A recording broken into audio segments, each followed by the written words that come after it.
Bismillahirrahmanirrahim. Assalamualaikum warahmatullahi wabarakatuh. Allahumma salli ala sayyidina Muhammadin nabiyil ummi wa ala alihi walhamdulillahi rabbil alamin. Kita sama-sama bersyukur kepada Allah Subhanahu wa taala. Alhamdulillah yang hadir tarawih hari ini kebanyakan aki-aki, bukan aki-aki Bapak Ibu ya. Kebanyakannya aki-aki.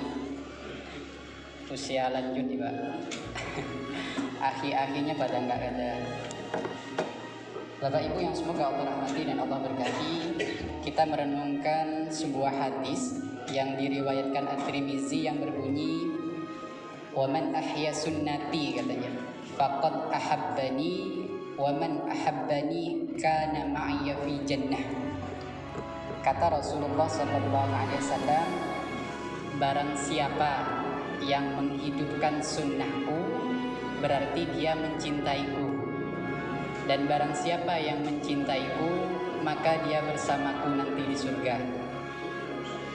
Saya ulangi Bapak Ibu sekalian, barang siapa menghidupkan sunnahku kata Rasulullah maka dia mencintaiku, dan barang siapa mencintaiku maka nanti dia bersamaku di surga.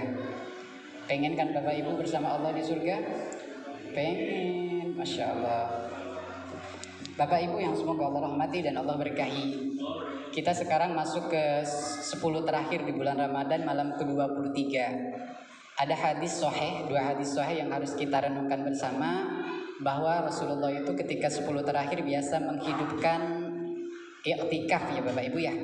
Rasulullah itu 10 akhir i'tikaf. Ada 2 hadis. Yang pertama hadis riwayat Bukhari, bahwa Rasulullah SAW mengatakan jatuhnya malam Lailatul Qadar itu di malam ganjil, bisa malam 21, 23, 25, 27 dan 29. Tapi di hadis riwayat Muslim, Rasulullah juga mengatakan bahwa malam Lailatul Qadar itu jatuhnya di malam 27.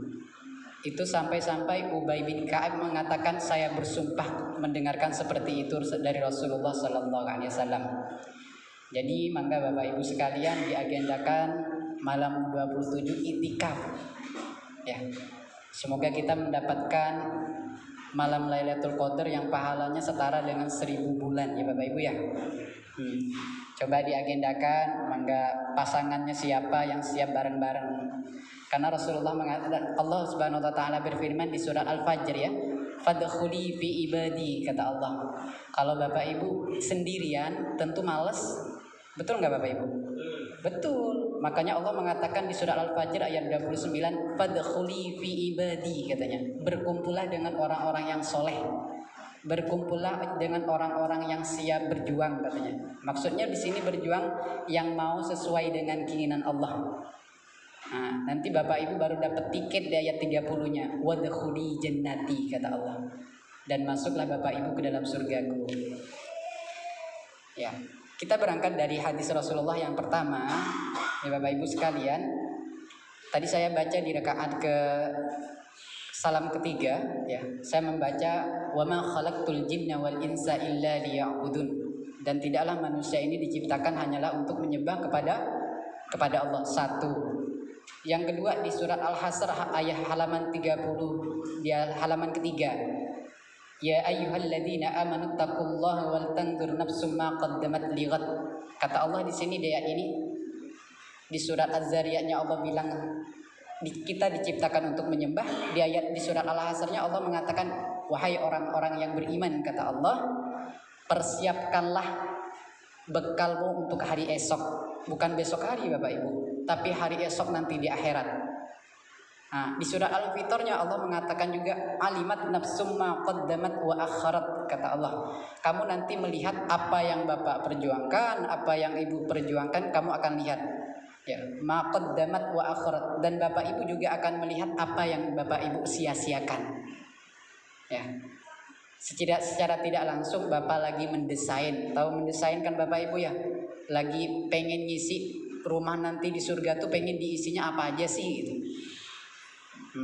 Di ayat yang lain Allah mengatakan di surat Al-Mulk ayat 2 ya, "Liyabluwakum ayyukum ahsanu amala," kata Allah. Nanti di akhirat itu siapa sih yang paling baik amalnya, kata Allah. Yang paling baik amalnya siapa sih, kata Allah di situ. Di surat Al-Mulk ayat 2. Nanti di surat Al-Qamarnya Allah mengatakan wa kullu saghirin wa kabirin, kata Allah. Nanti kamu yang kecil kamu lihat, kata Allah. Yang besar pun kamu lihat. Dosa yang kecil kita lihat, pahala yang kecil kita lihat, dosa yang besar apalagi pasti lebih nampak, ya. Dosa yang besar tuh lebih nampak lagi. Wa kullu saghirin wa kabirin, kata Allah. Nanti yang kecil kamu lihat dan yang besar kamu lihat. Makanya Bapak Ibu sekalian, semoga kita nanti keluar dari bulan Ramadan ini kalau nggak melakukan sholat berjamaah merasa bersalah gitu. Pengen nggak kayak gitu Bapak Ibu? Kalau nggak ngelakuin sholat subuh berjamaah tuh merasa bersalah banget gitu. Kalau nggak ngaji satu halaman sehari itu merasa bersalah gitu, ya. Apalagi kalau biasanya kita melakukan ngasih sedekah, kalau nggak melakukan sedekah merasa bersalah gitu. Ya Bapak Ibu ya, nanti semoga kita nanti keluar Ramadan itu iman kita sama Allah sampai ketika nggak ngelakuin amal soleh kita merasa bersalah banget gitu. Itu yang pengen kita catat. Karena Bapak Ibu teringat di awal-awal saya pernah mengatakan Bapak Ibu adalah penulis cerita Bapak Ibu sendiri, ya. Bapak Ibu ini sekarang sedang nulis ceritanya sendiri selama bulan Ramadan ini. Nanti di akhirat Bapak Ibu akan melihat cerita saya di bulan Ramadan tahun ini seperti apa ceritanya. Itu semuanya Bapak Ibu yang nulis. Maksudnya malaikat kanan kiri Bapak Ibu yang nulis, tapi Bapak Ibu yang melakukan. Nanti di akhirat buku itu akan dikembalikan kepada Bapak Ibu sekalian seperti apa cerita buku Bapak Ibu waktu bulan puasa tahun ini. Ya. Yang kita sia-siakan nanti kita lihat, yang kita berjuang puasanya kita lihat, yang menjaga perkataan dengan baik nanti kita lihat, yang sholatnya nggak sholat sunnah kita lihat, semuanya nanti kita lihat Bapak Ibu. Nah, indahnya di surga sekalian Bapak Ibu, ya. Tadi di rakaat keempat saya membaca la yasma'una fiha lagwa wala kidzaba. Itu berada di surat An-Naba halaman terakhir, ya. Yang artinya nanti Bapak Ibu tuh udah nggak mendengarkan lagi omongan yang bohong, omongan yang sia-sia, omongan yang huwak, itu udah nggak dengar lagi. Kata Allah, la yasma'una fiha lagwa wala kidzaba. Di situ kita berkumpul dengan orang-orang yang semuanya jujur. Ya. Terus Allah mengatakan juga di surat An-Nur ayat 55, wa'adallahu alladhina amanu wa amilus solihati minkum, kata Allah. Orang-orang yang soleh, ya, yang beriman kepada Allah di surat An-Nur ayat 55 ini, akan aku jadikan orang ini menjadi berkuasa di muka bumi ini. Wah, cantik gak Bapak Ibu? Kata Allah, nanti orang-orang yang melakukan amal soleh dan iman akan aku menjadikan orang-orang yang berkuasa di muka bumi ini, menggantikan orang-orang yang zalim. Keren Bapak Ibu, janji Allah seperti ini. Tapi Allah mengatakan di surat Al-Baqarah, wa khuliqal insanu dha'ifa.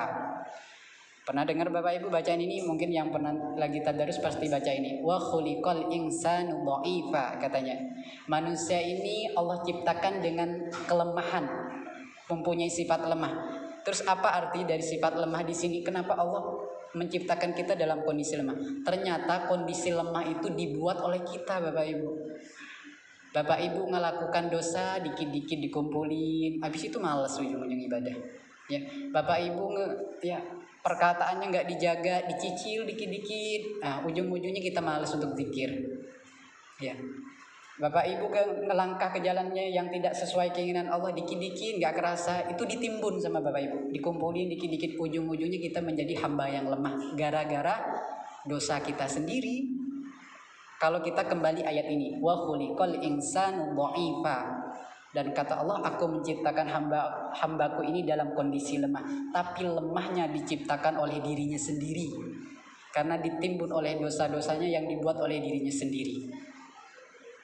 Tuh. Jadi nanti kalau setelah bulan Ramadan kita nggak semangat ibadahnya Bapak Ibu, berarti kita telah menimbun dosa-dosa kita sendiri.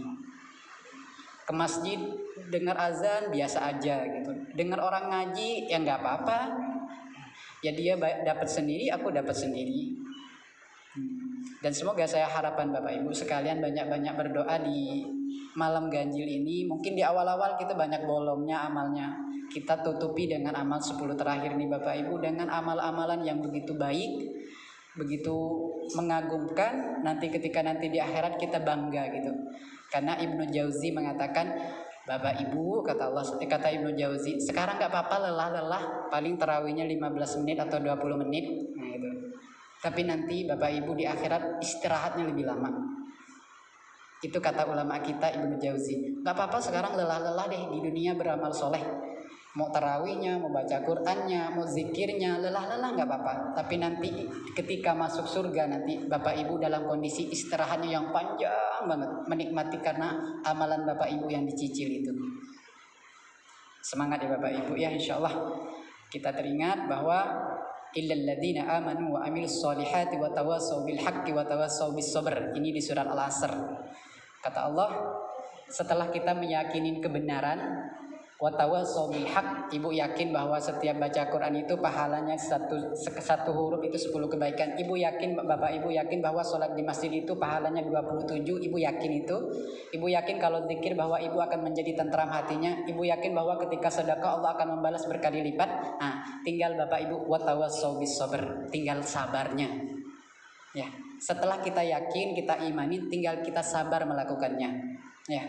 Untuk sabar ini butuh stok Bapak Ibu. Jangan cuman garam, beras aja yang disetok di rumah, tapi stok sabar harus disiapin juga.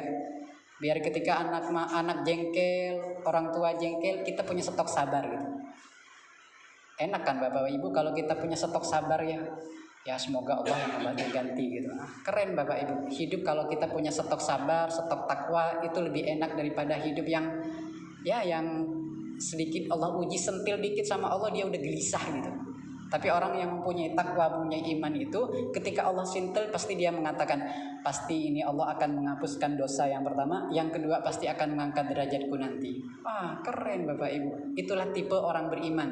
Ketika Allah uji dia makin sabar, makin bersyukur, pasti Allah punya rencana yang lebih baik dari ini. Nah, mari kita sama bersyukur Bapak Ibu. Allah masih beri kesempatan sampai hari ini. Kalau besok masih kita disempatkan, Allah masih diberi nikmat sehat, hidup dan lain sebagainya, kita rubah menjadi ketaatan kepada Allah.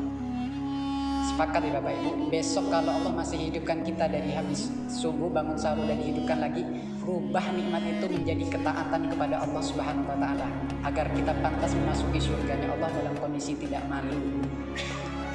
Insyaallah Bapak Ibu, mungkin itu yang bisa saya sampaikan. Kita tutup dengan doa.